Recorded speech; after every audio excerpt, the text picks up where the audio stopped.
Salve família, Rod Brito na área, como é que tá? Tudo bom? Muito bem-vinda, muito bem-vindo ao canal do YouTube do Rod Brito e continuando com a correção do seu PET 2 de História, o seu plano de estudo tutorado do sexto ano. Vamos para as semanas 3 e 4, porque a gente já corrigiu no vídeo 1 as semanas 1 e 2. Vamos continuar falando de pré-história, vamos continuar falando do maior período da história da humanidade. Já vimos período do Paleolítico ou período da Pedra Lascada, já vimos período do Neolítico ou período da Pedra Polida. Vamos entrar agora na Idade dos Metais e uma série de transformações que vão começar a acontecer por conta da sedentarização. Lembra disso? O homem era nômade, se sedentarizou, desenvolve-se a agricultura e agora nós vamos entrar na Idade dos Metais com o desenvolvimento da metalurgia, a invenção da escrita e outras inovações. Vamos lá então? Então vamos voltar para o PET, vamos começar a analisar. Então aqui na semana 3 nós vamos ter uma análise sobre o período da Idade dos Metais e logo de cara já começa com dois textos. Vamos ler o primeiro texto? Você já leu? Vamos ler aqui rapidinho, que é um resumo, só para a gente se situar. O texto 2 sobre a cidade de Uruk, nós vamos deixar porque é um texto maior para o vídeo não ficar muito grande. Então vamos lá. Agora vamos estudar sobre o último período da pré-história, a Idade dos Metais. Esse período recebeu esse nome em razão do momento em que os seres humanos aprenderam a manusear o metal em favor de suas necessidades, dando início ao surgimento da metalurgia. Além disso, nesse período, as aldeias do Neolítico começaram a evoluir e se transformar nas primeiras cidades da história. Como consequência, surgiu também o comércio. A sociedade começou a se organizar administrativamente. Finalizando esse período, tivemos a invenção da escrita, que mudou os rumos da história da humanidade. E aqui nós temos um texto maior sobre a cidade mesopotâmica de Uruk, considerada a primeira cidade do período da pré-história, mais estruturada, né? Tem uma parte aqui que eu acho muito interessante, que é a questão do planejamento urbano de Uruk. Presta atenção. Os bairros residenciais, os moradores eram agrupados de acordo com a profissão. Os bairros de Uruk eram comerciais, residenciais ou mistos, e seus moradores agrupados segundo a profissão de cada um. Difícil isso hoje, né? As casas típicas de um bairro residencial tinham 2 níveis e eram feitas com tijolinhos de barro cozidos secados ao sol. O canal artificial Nilo ligava Uruk ao rio Eufrates e dividia a cidade em 2 distritos, Anu e Eana. O templo branco, no topo de um zigurate, construção semelhante a uma pirâmide, porém com escadas dedicado ao deus Na, tinha 22 metros de altura e era coberto com uma argamassa que brilhava sob o sol. Simbolizava o poder político hegemônico exercido pela cidade. No distrito de Eana, várias construções eram enfeitadas com mosaicos coloridos e entalhes. São os primeiros sinais de preocupação estética da arquitetura urbana. Quando este prédio foi descoberto por arqueólogos, pensava-se que fosse um templo. Hoje, acredita-se que tenha sido edifício de uso comunitário. Uma muralha de 9,5 km de extensão cercava a cidade. Teria sido construído pelo rei mitológico Gilgamesh, governante da primeira dinastia de Uruk. Vamos só dar uma situada, tá? Para você, se você quiser pesquisar, pegar o mapa mundi, entrar na internet, dar uma visualizada. Qual é o território, qual a região que nós estamos analisando? Nós estamos analisando uma região que historicamente nós chamamos de região do Crescente Fértil, onde as primeiras civilizações se desenvolveram, pegando ali a região do Egito, banhado pelo rio Nilo, e as regiões banhadas pelos rios Tigre e Eufrates, a região chamada de Mesopotâmia, onde vários povos se desenvolveram. Povos sumérios, caldeus, babilônicos, amoritas, povos assírios, que se desenvolveram naquela região e que, logicamente, disputavam essas terras mais férteis da região mesopotâmica. Nós podemos falar de um império egípcio, por exemplo, mas nós não podemos falar de um império mesopotâmico, porque não houve uma unificação dessas cidades e desses povos. Mas esse é um outro assunto mais para frente. Vamos então para a semana 3 e vamos para as atividades? Vamos lá então, vamos praticando atividade número 1 da semana 3 do PET 2 do seu sexto ano. Até o momento da descoberta e uso dos metais, os povos pré-históricos utilizavam pedras, ossos e madeira como matéria-prima para a confecção de armas e instrumentos de caça, como nós dissemos lá no primeiro vídeo das semanas 1 e 2. Lembra disso? Primeiramente o cobre e logo em seguida o ouro, o estanho e o bronze, feito da liga de cobre e estanho, foram utilizados para confeccionar essas armas, os utensílios dos quais os homens pré-históricos necessitavam. Preencha a tabela a seguir com as vantagens e desvantagens em relação ao uso do metal para a sociedade pré-histórica. É importante você lembrar que nem todos os povos do mesmo período tinham o mesmo nível de desenvolvimento. Então eu vou ter alguns grupos que já começaram a dominar a metalurgia e outros grupos que estavam ainda em fases anteriores, ou seja, atrasados em relação a esses povos. Logicamente, esses povos que dominaram primeiro o trabalho com metal, a metalurgia, se transformaram em povos dominantes e que acabaram conquistando mais territórios. Então, quais as vantagens? Os instrumentos eram mais duráveis, os instrumentos davam vantagens em combate, os instrumentos de metal, eles tinham a maior durabilidade do que os instrumentos feitos com ossos, pedras e madeira. Quais as grandes desvantagens da utilização? É justamente a exploração da natureza de maneira indiscriminada, não é verdade? Logicamente, vai se utilizar desses metais se utilizando de recursos que estão disponíveis na natureza naquele momento e começa uma degradação da natureza.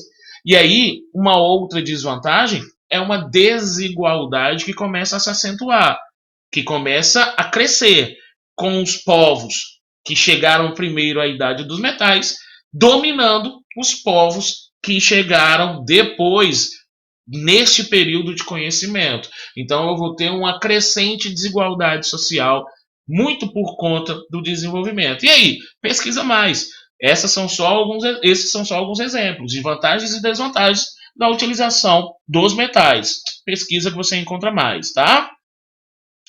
Utilizando dos dados que você inseriu na tabela, faça uma análise do uso do metal pelos povos pré-históricos. É só escrever, só fazer uma construçãozinha de 2, 3 linhas sobre a utilização dos metais por esses povos do período, tá? Uma coisa simples dentro no seu caderno ou no seu pet. Não esquece que você vai me mandar para eu corrigir. 2. Peça a ajuda da sua família e procure dentro da sua casa objetos que são feitos de metal. Liste e indique as suas funções. Você consegue imaginar como é que seria a sua vida sem esses objetos de metal que você vai encontrar na sua casa? Bom, é uma questão pessoal. Então você vai olhar aí na sua casa e vai ver quais são os objetos que foram feitos de metal que você utiliza no seu dia a dia. E você consegue ver o seu dia a dia sem esses objetos? Escreve aí na questão 2. Na 3, vimos que foi nesse período também que surgiram as primeiras cidades da nossa história. Elas foram uma evolução das pequenas aldeias que surgiram quando os homens pré-históricos deixaram de ser nômades e se tornaram sedentários. Utilize as informações contidas no texto, Uruk, a primeira cidade, e construa um quadro comparando as primeiras cidades com as atuais. Procure destacar as diferenças e as semelhanças, o que permaneceu e o que mudou. E aí, é só voltar no texto que eu li uma parte, eu li a parte do planejamento urbano, é só ler o texto com cuidado e preencher a tabela, preencher o quadro, mostrando quais são as diferenças. Por exemplo, uma diferença. Lembra que dentro do planejamento urbano, lá em Uruk, as cidades eram organizadas pelas funções que cada pessoa, cada indivíduo exercia dentro da cidade? É uma grande diferença. Nós não temos isso hoje em dia, não é verdade? As cidades, elas são organizadas, os bairros são organizados de maneira aleatória em relação às profissões. Então, é uma grande diferença. As semelhanças pode ser, por exemplo, o material utilizado na construção. Boa parte dos imóveis que nós temos hoje são feitos de tijolos de barro cozido, claro, com uma técnica mais avançada, mas é uma semelhança em relação às habitações ali que foram identificadas em Uruk.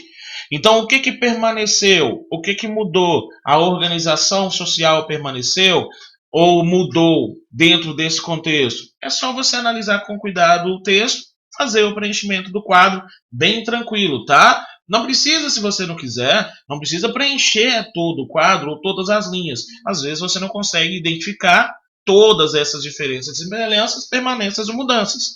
E aí você coloca aquelas que você conseguir identificar. Lembrando que o que a questão quer e o que eu preciso de você é que você consiga perceber aquilo que muda, aquilo que evolui, aquilo que permanece. É a sua percepção, beleza?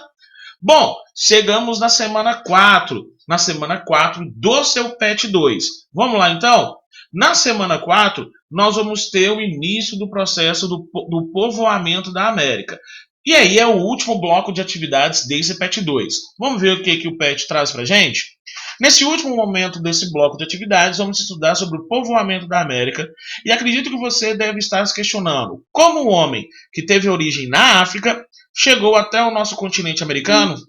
Essa é a nossa questão central a ser respondida ao final do estudo deste modo. Mas acreditamos que é preciso pensar também em outras questões que podem nortear a pesquisa e nossos estudos. Vamos lá então? Então você já leu os textos de apoio, né? Que vem aqui. Estudo contradiz teoria do povoamento da América e sugere que Rosto de Luzia era diferente daquilo que se pensava. E aí vem um texto, né? De suporte para você. Leia o texto, eu não vou ler o texto todo para o vídeo não ficar muito grande. E aí, vamos para as atividades, tá? Bom, sobre o povoamento da América existem muitas discussões e duas teorias muito debatidas. A teoria do Estreito de Bering, que diz que durante muito tempo, o período das grandes glaciações, boa parte do planeta esteve coberto sobre grossas camadas de gelo e que o que nós conhecemos hoje como os mares e oceanos, boa parte deles estava congelado. Se você já assistiu a Era do Gelo, sim, o desenho, você já viu parte desse período pré-histórico ali retratado na animação. Mas, de qualquer forma, pela teoria do Estreito de Bering, esse estreito, lembrando que nós temos aqui um planisfério, né, o mapa mundi, que é uma representação plana da Terra, do planeta Terra, que é redondo. Sim, é redondo. Então, nós vamos ter aqui a parte da Ásia, né? Essa parte aqui da Ásia, que pela teoria do Estreito de Bering estava ligada a esta parte no norte da América do Norte. E pela teoria do Estreito de Bering, os primeiros povos nômades que vinham se deslocando constantemente, uma parte consegue fazer essa travessia vindo da porção asiática e começando o processo de povoamento do norte para o sul do continente americano, tá? Vamos voltar para a questão? E a teoria das pequenas embarcações, né? Teoria que dá conta ou que defende que pequenas embarcações acabaram partindo justamente do território do continente da Oceania e que acabaram navegando pelo Oceano Pacífico, chegando à costa ocidental da América, iniciando um povoamento, então, que seria do sul para o norte do continente, tá? Bom, utiliza o mapa abaixo e desenha o caminho percorrido pelos povos pré-históricos, segundo a teoria do Estreito de Bering e também segundo a teoria das pequenas embarcações. Acabei de mostrar para vocês, é só vocês usarem a criatividade e desenhar agora no mapa. Lembre-se de diferenciar os dois caminhos, com lápis de cores diferentes, para marcar qual é cada teoria, ok? Aproveite o exercício e crie um título e uma legenda para o mapa. Aí vai ficar com a criatividade de vocês. Pode colocar o título que você quiser, justamente nessa parte, e você vai colocar a legenda com as duas teorias. Logicamente, você vai colocar aqui a cor que você utilizou para a teoria do Estreito de Bering, por exemplo, e aqui a cor que você utilizou para a teoria das pequenas embarcações. Beleza? Vamos seguindo? Se considerarmos a teoria do Estreito de Bering para o povoamento da América como mais correta, a ocupação populacional do nosso continente se deu do norte para o sul. Dessa maneira, o ser humano teria chegado ao Brasil tempos depois da sua chegada no continente americano. O que leva os pesquisadores a acreditarem que a teoria do Estreito de Bering é a mais assertiva, ou seja, a mais correta, ao explicar o povoamento da América, o que explica o movimento feito pelos homens pré-históricos do norte para o sul. E aí, voltando ao texto, recorrendo ao texto, você, logicamente, vai apresentar as suas explicações, né?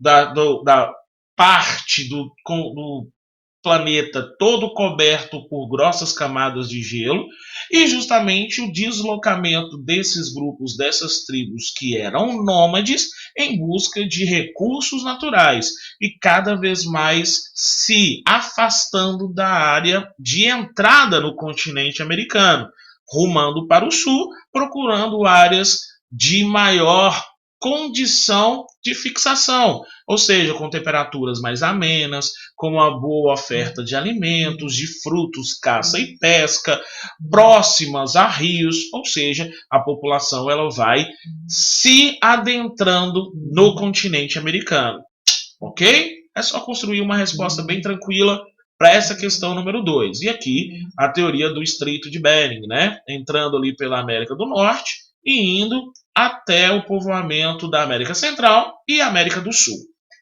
Vamos seguindo? Minas Gerais, na questão 3, do seu PET 2, a semana 4. Minas Gerais possui um dos mais importantes sítios arqueológicos do Brasil, o sítio arqueológico de Lagoa Santa, localizado na região metropolitana da capital mineira. O sítio protagonizou uma das maiores descobertas sobre os povos pré-históricos da América, o crânio de uma mulher que foi batizado de Luzia. E aqui algumas imagens. E aí a pergunta, né? O que são sítios arqueológicos e qual sua importância para a preservação?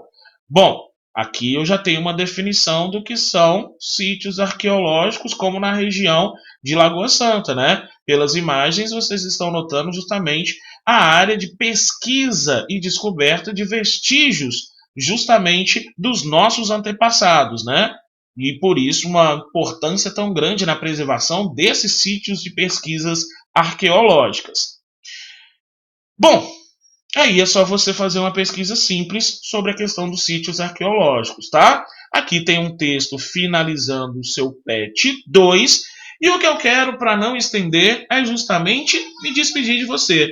Então, finalizando aqui com você o PET 2, então 2 vídeos aí, semanas 1, 2, 3 e 4, para você fechar o PET 2. Lembrando que essa semana é a semana para você fazer esse fechamento. Semana que vem já começa o PET 3, fique esperto, fique esperta e manda esse vídeo para quem você quiser, para o seu colega de sala, para ele também ter e corrigir comigo o PET 2, ok? Então um salve para geral, valeu por ter chegado até aqui, então não se esquece, se inscreve, ativa o sininho, compartilha e lembrando que história é com Rod Brito e quer sem massagem, pai.